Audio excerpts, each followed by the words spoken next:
नमस्कार विद्यार्थी मित्रों, हमने एपिसोड एक कर्ण के जीवन दर्शन में कुछ बातें हमने कही थी। शायद आपको वो याद तो होगी, उसका थोड़ा सा रिवीजन वापस कर ले, पुनरावर्तन हो जाएगा। तो सबसे पहले कर्ण का परिचय हमने प्राप्त किया था। महाभारत का एक ऐसा पात्र जिसके प्रति तत्कालीन समाज ने अन्याय किया। उसके बाद पांडव श्रेष्ठ बनने का प्रलोभन भी दिया था उनको कृष्ण ने, लेकिन उसका अस्वीकार किया। और कर्ण की इच्छा क्या थी हमने देखा था। क्या इच्छा थी? अब आपको याद होगा, सोचो, कर्ण की इच्छा क्या थी? दान की नदी बहाना। और भोग विलास के बारे में कर्ण के विचार क्या थे? भोग विलास यानी कि धन संपत्ति के आने से इंसान के जीवन में क्या होगा, वो भी हमने देखा कि चिंता अधिक आती है। कुछ क्षणों के लिए अच्छा लगता है, लेकिन बाद में चिंता ही चिंता रहती है। और धन संपत्ति का उपयोग हमें किस प्रकार करना चाहिए, वो भी हमने आपको बताया था। आपको याद ही होगा कि धन संपत्ति का उपयोग हमें परोपकार के लिए करना चाहिए, क्योंकि परोपकार ही उसका सही रास्ता है। और परोपकार से ही हमें आंतरिक सुख मिलता है। आंतरिक सुख जिनको भी चाहिए वो परोपकार है, सेवा है, लेकिन कैसे? सच्चे हृदय से करने पड़ते हैं। अब दूसरे एपिसोड में अगर हम देखें तो आगे की जो कविता है उसके बारे में देखें। होकर समृद्धि सुख के अधीन मानव होता नित्य तपक्षीण। होकर समृद्धि सुख के अधीन मानव होता नित्य तपक्षीण। सत्ता किरीट मणिमय आसन करते मनुष्य का तेज हरण। नर विभव हेतु ललचाता है, पर वही मनुष्य को खाता है। यहाँ कर्ण ने कहा कि केशव, ये सुख समृद्धि के अधीन जो मनुष्य होता है वो कैसे बन जाता है? तपक्षीण यानी कि निर्बल बन जाता है। जिनका भी जीवन सुख सुविधाओं के बीच में बीता है वो मानव निर्बल बन जाता है। उसमें कठोर से कठोर परिश्रम करने की शक्ति रहती नहीं है। इसलिए हमें कभी भी उसके अधीन यानी कि उसके अनुसार, सुख सुविधाओं के अनुसार जीवन नहीं जीना चाहिए। अपने कामों को स्वयं करना, दूसरों के ऊपर न छोड़ देने की बात यहाँ करना करते हैं। आत्मनिर्भरता की बात करते हैं। हमारे पास चाहे कितने भी सुख सुविधाएं क्यों न हो, अगर हम हमारा काम नहीं करेंगे, दूसरों से करवाएंगे, तो क्या होगा? हम आलसी बन जाएंगे। बाद में समय आने पर हम कुछ काम कर सकेंगे नहीं। इसीलिए आत्मनिर्भर बनने की बात यहाँ कर्ण करते हैं। सुख सुविधाओं के बीच में जीवन जीना अच्छी बात नहीं है, क्योंकि इंसान इससे निर्बल बन जाता है। हमें सबल बनना है, निर्बल नहीं बनना है। तो क्या करना पड़ेगा? सुख सुविधाओं का उपयोग हमें सही तरीके से और जितनी जरूरत है उतना ही उसका उपयोग करना है। यानी कि सोच समझकर उसका उपयोग करेंगे तो ही हमारे लिए ये सुख सुविधाएं सबल बनाएगी हमें, वरना हम निर्बल ही बन जाएंगे। सत्ता किरीट मणिमय आसन करते मनुष्य का तेज हरण। सत्ता यानी कि राजपाट, किरीट यानी कि मुकुट, मणिमय आसन यानी कि सिंहासन। ये रत्न जड़ित सिंहासन, ये रत्न जड़ित मुकुट, राज्य, क्या होता है इससे? मनुष्य का जो तेज है, जो प्रभाव है, वो हर लेता है, यानी कि नष्ट हो जाता है।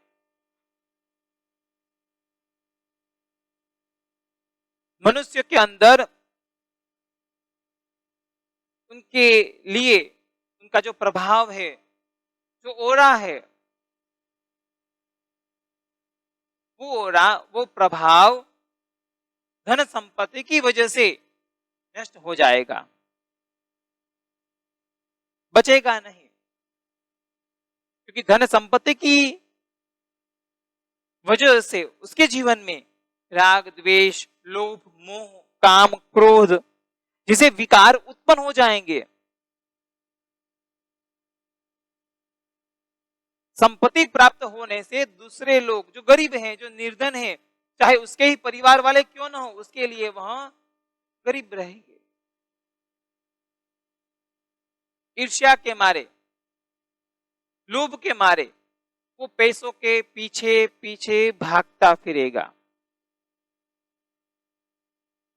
इसलिए आगे कहा ना कि नर विभव हेतु ललचाता है पर वही मनुष्य को खाता है। विभव यानी कि धन संपत्ति।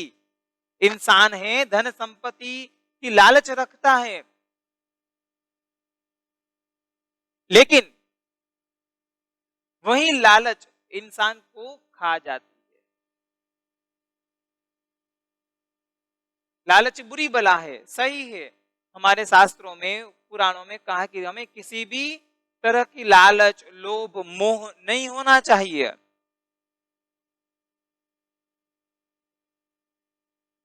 क्योंकि ये लालच है, लोभ है, मोह है, वो हमारे जीवन के रस को समाप्त कर देता है।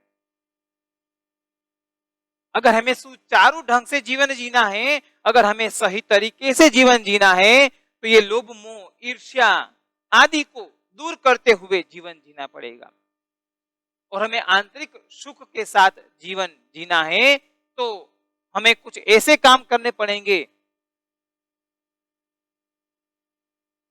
अच्छे वाले, जिसके लिए समाज उदाहरण दे सके। निस्वार्थ सेवा करना, परोपकार करना, मदद सबकी करना, चाहे अमीर हो या गरीब, क्योंकि मदद की जरूरत सबको होती है। कोई ऐसा नहीं कह सकता कि मुझे किसी की मदद चाहिए ही नहीं। नहीं, सबको किसी न किसी की मदद की आवश्यकता समाज में रहती ही है।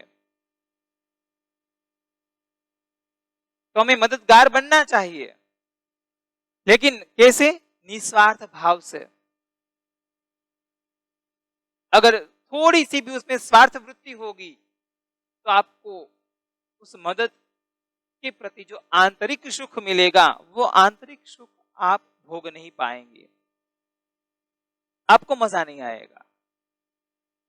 इसलिए यहां कर्ण कहते कि सुख, समृद्धि, धन संपत्ति, राज्य, राज सिंहासन, ये सारी चीजें लोभ लालच को जगाने का माध्यम है। मुझे उससे दूर रहना है, क्योंकि जो लालच है वही लालच इंसान को खा जाती है। आगे कहते हैं, चांदनी पुष्प छाया में पल, नर गले बने समुद्र कोमल। चांदनी पुष्प छाया में पल, नर गले बने समुद्र कोमल, यानी कि जो सुख सुविधाओं के बीच में जन्मे हैं, जिनका पालन पोषण अत्यधिक सुख सुविधाओं में हुआ है, वो कोमल सुकुमार बनकर रह जाएंगे। वो कठोर परिश्रम कभी नहीं कर पाएंगे।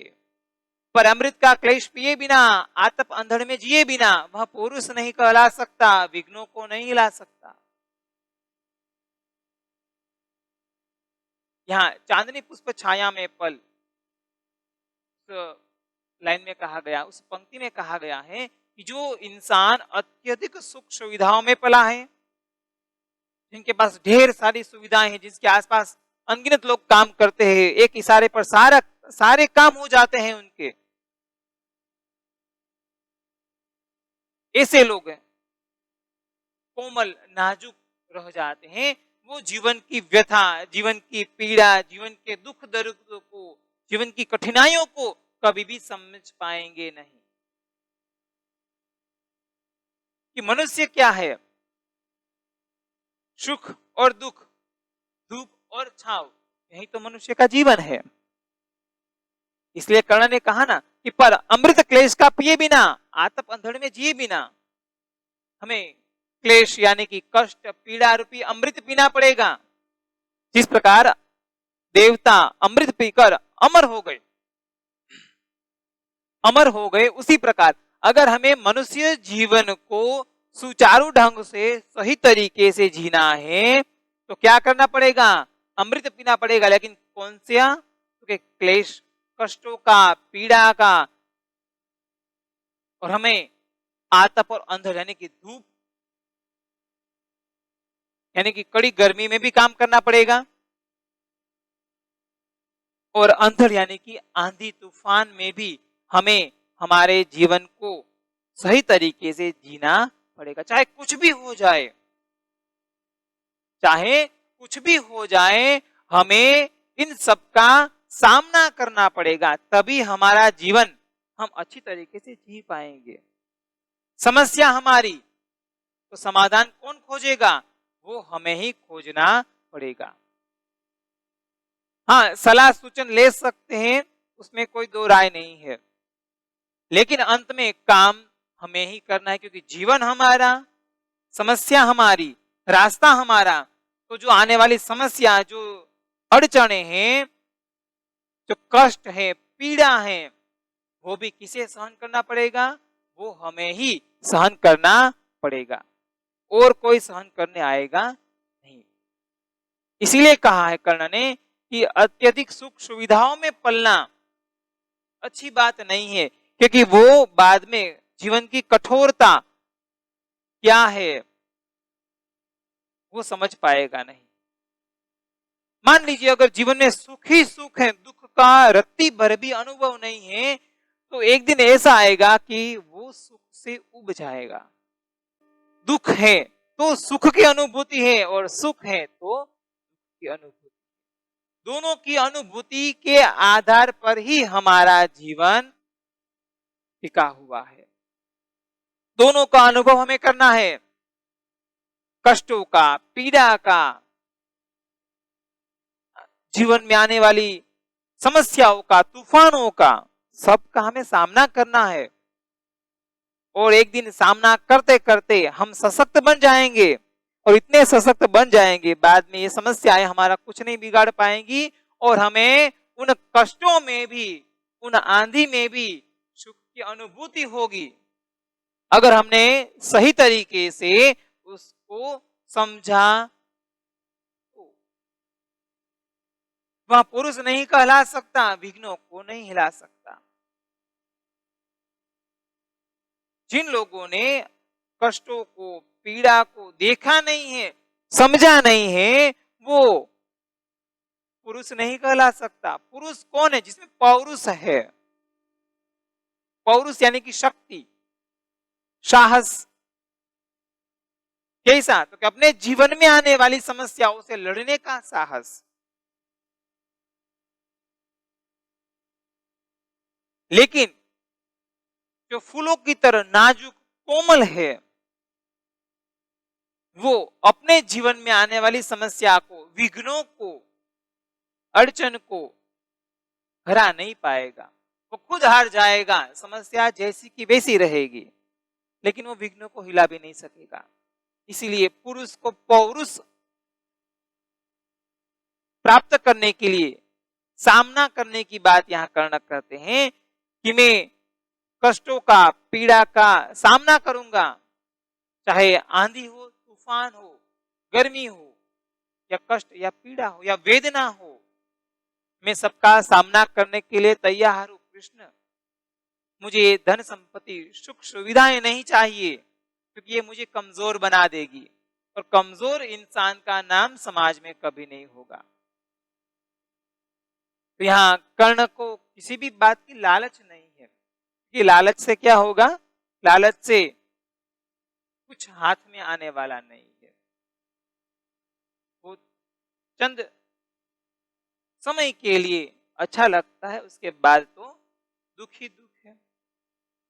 तो कर्ण को पौरुष प्राप्त करना है, उसे पुरुष बनना है, वीर बनना है, तो उसको अपने जीवन में आने वाले सभी समस्याओं को सामने रहकर, डटकर सामना करना पड़ेगा, तभी जाकर वो सही में वीर कहलाएगा।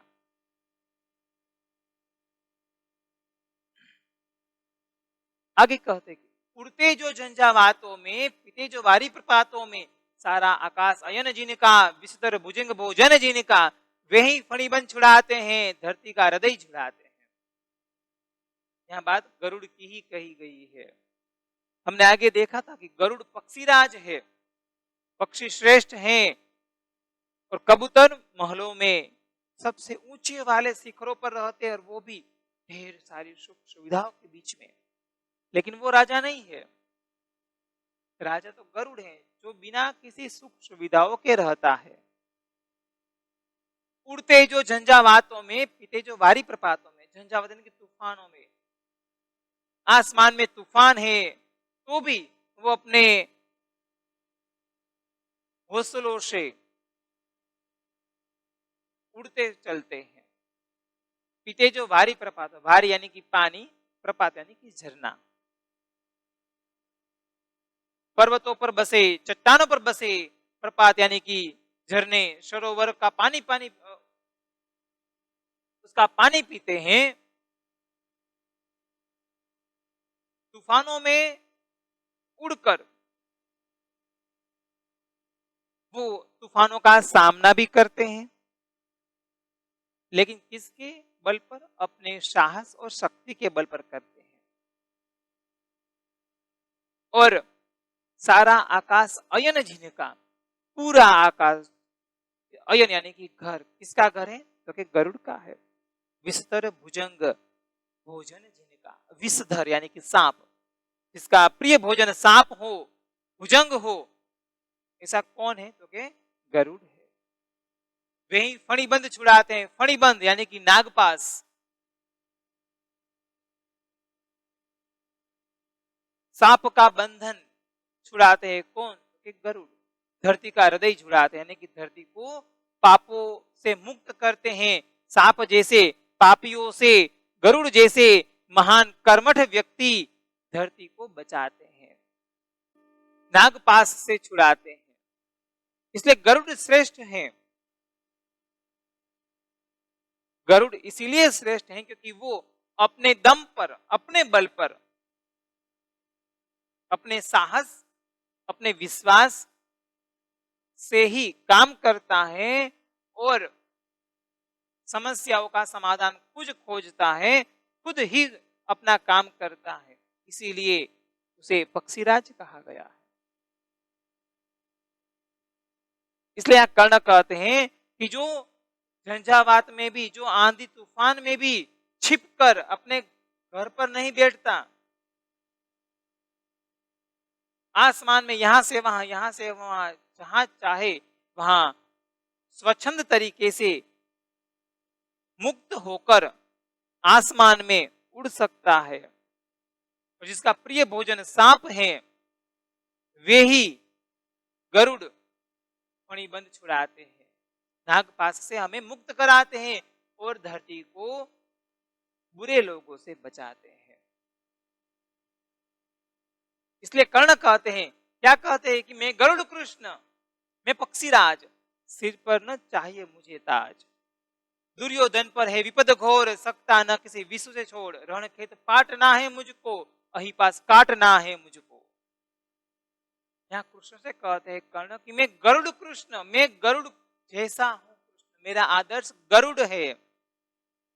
मैं पक्षीराज जैसा बनना चाहता हूं, क्योंकि गरुड़ के पास कोई सिंहासन नहीं है, गरुड़ के पास कोई सुख समृद्धि धन संपत्ति नहीं है, और ना ही उसके सिर पर कोई राजा का ताज।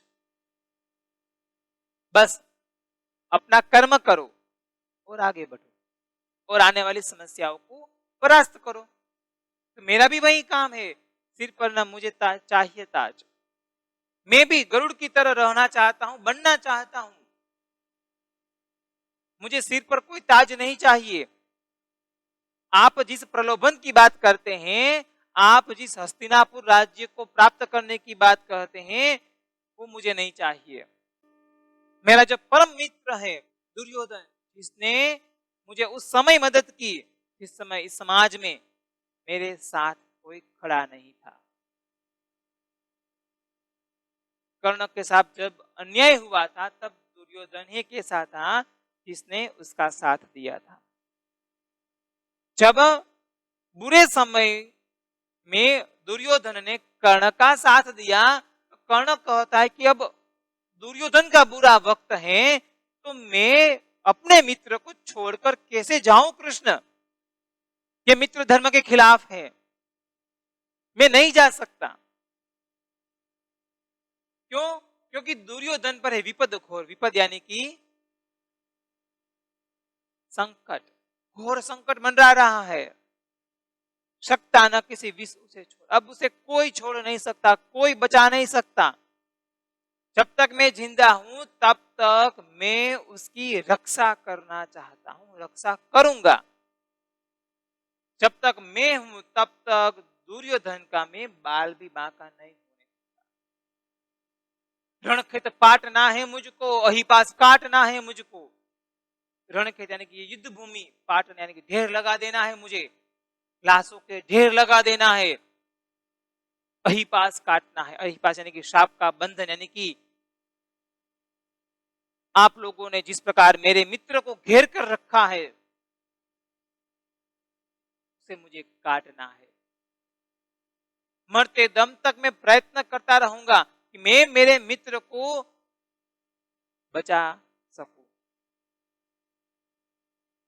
यहाँ कर्ण है वह अपने मित्र धर्म के प्रति अपनी भावना यहाँ प्रकट करता है,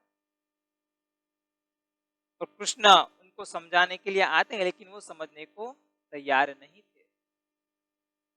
कर्ण एक ऐसा महान योद्धा था जिसके प्रति उस समय में ढेर सारे अन्याय, अत्याचार, शोषण हुआ, क्योंकि वो सुत पुत्र था, इसीलिए हुआ।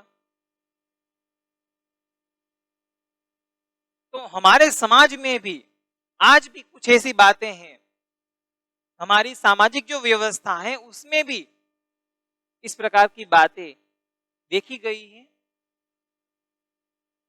जिन लोगों के प्रति शोषण, अत्याचार, अन्याय हुए हैं उनको भी प्रयत्नशील बनना चाहिए, प्रयत्न करना चाहिए, कि प्रयत्न करने पर ही वह कुछ प्राप्त कर सकते हैं।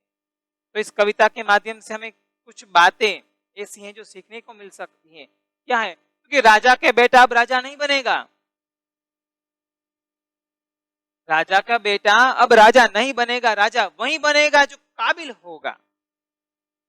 क्योंकि कर्ण ने क्या कहा था याद है कि जन्मजात महानता से पुरुषार्थ जन्य महानता की विजय प्राप्त करना है। कर्ण के पास जन्मजात महानता नहीं थी, हाँ जन्म उच्च कुल में हुआ था, लेकिन पालन पोषण है वह शुद्ध परिवार में हुआ था, यानी कि निचली जाति में हुआ था, जिसकी वजह से ढेर सारे अन्याय कर्ण के साथ हुए थे। श्रेष्ठ योद्धा था लेकिन कोई इसका स्वीकार करने वाला नहीं था, क्योंकि वो क्षत्रिय नहीं था, वो शुद्ध पुत्र था। तो यहाँ कर्ण के जीवन से हमें ये बात तो अवश्य माननी पड़ेगी कि अब राजा का बेटा राजा, यानी कि जन्मजात जो महानता है वो नहीं आएगी। अगर जब तक हमारे अंदर काबिलियत नहीं है, कुछ भी करने की काबिलियत नहीं है, तो हमारी नामना, शोहरत वो नहीं होगी। हमें पुरुषार्थ से काम करना पड़ेगा। दूसरी बात है कर्ण के अदम्य साहस, वीरता, दानशीलता, कर्तव्य और वचनबद्धता की सीख मिलती है।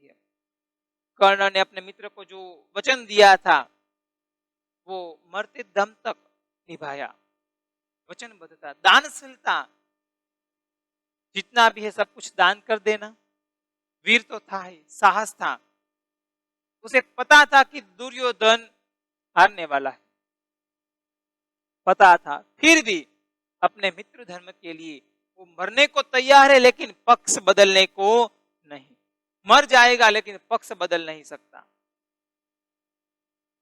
ये उसकी सोच है और ये सोच हमें आगे ले जानी है। व्यक्ति के गुणों के आधार पर उसकी प्रगति है, न कि उसके पैसों से। व्यक्ति के अंदर गुण कैसे हैं देखिए, व्यक्ति का बाह्य गुण है वो ज्यादा मायने अब नहीं रखता, आंतरिक गुण है वो मायने रखता है। पैसों से इंसान को देखा नहीं जाता, आज इंसान को देखा जाता है तो उसके गुणों के आधार पर देखने की बात होनी चाहिए। तो यहाँ पैसा और गुण दो अलग अलग चीजें हैं। पैसा है वह भौतिक वस्तु है और गुण है वह आंतरिक बाबत है। भौतिक सुख सुविधाएं हैं वो इंसान को कमजोर बना देती है, वो हमने देखा। लेकिन अगर हमारे अंदर उच्चतम गुण है, अगर हमारे अंदर संस्कारों की श्रीमंत, अगर हमारे अंदर संस्कार है, अच्छे वाले संस्कार हैं और पैसे भी हैं, तो वो पैसे हमारे लिए